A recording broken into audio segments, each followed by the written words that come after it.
Ce que j'ai aimé le plus, moi, je pense que ce petit piment-là, c'est ce qui fait l'unicité un peu de Olbara, et notamment pour la partie Bien sûr. humour noir. Hein, j'ai envie de voir à chaque fois plus, et je pense que ça a été excellent Ouais. pour ce Madame Dan. Pendant le tournage, il y a des trucs qui ont été rajoutés, des Voilà. blagues, des punchlines et tout. Il y a Ouais. des trucs qui ont été retirés parce qu'en final, quand tu arrives sur le plateau pour travailler cette séquence, et là, on se rend compte sur place, en direct, ah, ça fonctionne pas, ah, il faut la Ouais. retirer.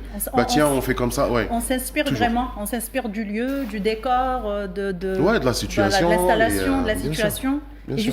justement, j'allais dire qu'aujourd'hui, c'est encore plus, pas plus compliqué, mais il faut encore une meilleure adaptation parce qu'il y a encore un contenu très, très varié. Donc, les productions audiovisuelles aujourd'hui se placent dans un contexte beaucoup plus large parce qu'on a déjà différentes plateformes qui proposent de l'humour. Donc, à savoir donc TikTok, les différentes plateformes où ils proposent des contenus encore plus courts, mais avec de l'humour un peu spontané. Donc, comment ils peuvent rivaliser ces productions audiovisuelles et notamment Arba'a, beaucoup de choses donc spécifiques à Arba'a, comment ils ont pu se placer, bien sûr avec le travail du réalisateur aussi après l'écriture. Donc, dans ce contexte-là et avec puissance quand même, ils ont quand même un public très très large.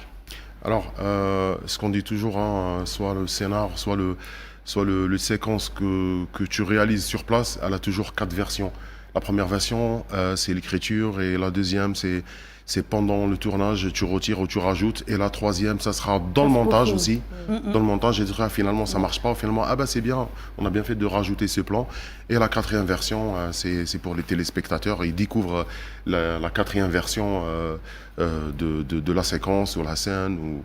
Et donc, et aussi, vous me parlez de la spontanéité. La spontanéité, c'est rare où le réalisateur il laisse la liberté aux acteurs.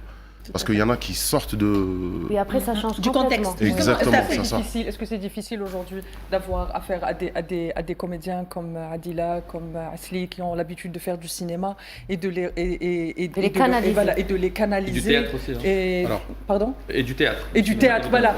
D'autant plus qu'ils font du théâtre, etc., et de les canaliser sur une série. Alors, ce que je disais, parce que j'avais pas terminé mon idée, on a des comédiens avec qui on peut se permettre de donner de liberté. Il y en a d'autres que non.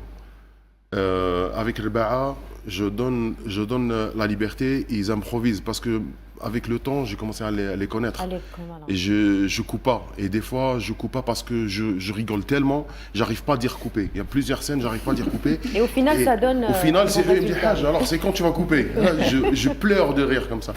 Je dis non, stop, j'arrive pas à dire couper. Comment? Et donc voilà, mais non, ils respectent parce qu'ils connaissent l'idée de la séquence, où on va y aller, parce qu'on discute, hein, chaque séquence on discute, ça parle de quoi, on va aller vers quoi, la séquence suivante, c'est-à-dire dans le scénario, dans la continuité, non, il faut baisser un peu d'énergie, là il faut monter de l'énergie,